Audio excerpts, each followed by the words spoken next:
Hi, and welcome to Pro No TV. This is the FBI who just arrested this young man who started a Ponzi scheme, ripped off so many people, and the FBI is down there at the federal building right now. And this good-looking young man right here is one of the FBI agents. And I'm going to go to the videotape because this is basically the same thing I'm going to, but with judges, lawyers, and corporations. But they didn't want to face the law. These guys started a Ponzi scheme. I mean, it's disgusting. There's so much criminal people, so many people breaking laws and doing so many criminal acts. You know, you work hard all your life to try to get ahead and go to school, and you know, have student loans up the ass, and people picking on you and dogging you out and cheating you out of your career. And these guys, these young white guys, they just, you know, do what the hell they want to do. This guy right here is a lawyer. His name is JIVE. Helped in the deception with his friend to rip people off. The guy in the hoodie back here, he's the man. Right here, that young man right there. He's the man that started the whole big old thing, and that's his friend and his lawyer buddy. I'm going through the same thing. I wonder when the FBI going to arrest Loretta A. Prescott.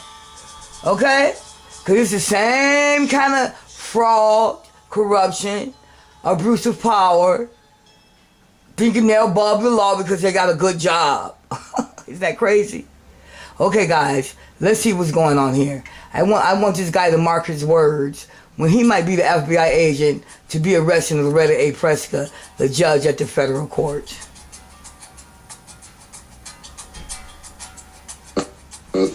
These settlement agreements and told the defendants that they were essentially committing fraud, the two defendants came up with another way to steal money from Retrophin. They entered into what's called sham consulting agreements between Retrophin and the defrauded hedge fund investors, where the two defendants used Retrophin funds to pay the defrauded hedge fund investors in cash and stocks masked as consulting fees for work that was never performed. Now, as a result of this scheme, Retrophin, the publicly traded company, ended up paying out at least $11 million in cash and stock to make sure Kelly's defrauded Pro No TV. whole.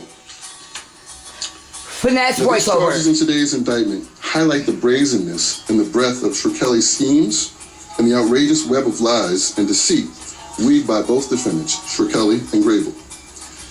Kelly, as Retrophin's chief executive officer, was entrusted with protecting both Retrophin and its shareholders' assets. And instead, he abused that power and used the public company's assets to pay off his own personal debts. Whoa. And Grable, who was being paid by Retrophin to represent the company's interest, used his law license and his training as the cover so Kelly could perpetrate his fraudulent goals. Now, by these arrests and the unsealing of this indictment, we hope that the message is clear to hedge fund managers, corporate executives, and attorneys who are committing similar crimes or thinking about doing so. And if it's not clear, here's the message. The message is that we'll be tireless, this office, the FBI, our partners in the SEC, and our efforts to uncover your schemes. No matter how sophisticated, no matter how long it takes, we will bring you to justice. Now I'd like to thank our partners at the FBI for leading this investigation and the SEC for their continued partnership, close cooperation, and invaluable assistance. I'd also like to thank the AUSAs who worked this case, Winston Pays, Alexandra Smith to my right, David Kessler, and Brian Morris, criminal investigator Martin Sullivan, FBI Special Agents Christopher Delzato and Michael Bracconi for their tireless efforts which led to today's action.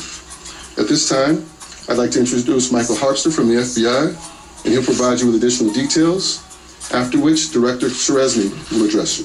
Thank you.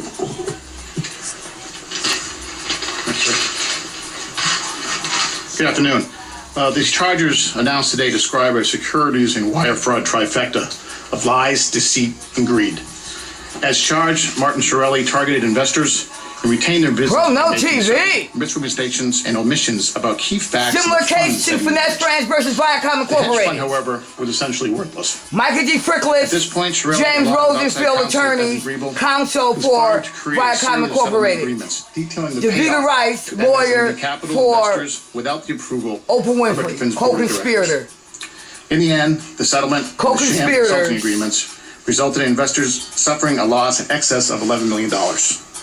While the charges announced today are significant, they are but one example of what's left to come as the FBI continues this investigation. Many thanks, as always, to our partners from the Eastern District of New York, U.S. Attorney Robert Capers, Chief of Business Pro No Security TV. Section, Let's Winston hope Case, and AUSA Alexander Loretta A. Stitt. Prescott I'd also like to thank and our company partners at is Securities next. and Exchange Thank Commission, you. Pro No specifically Director of Enforcement TV. Andrews Resney.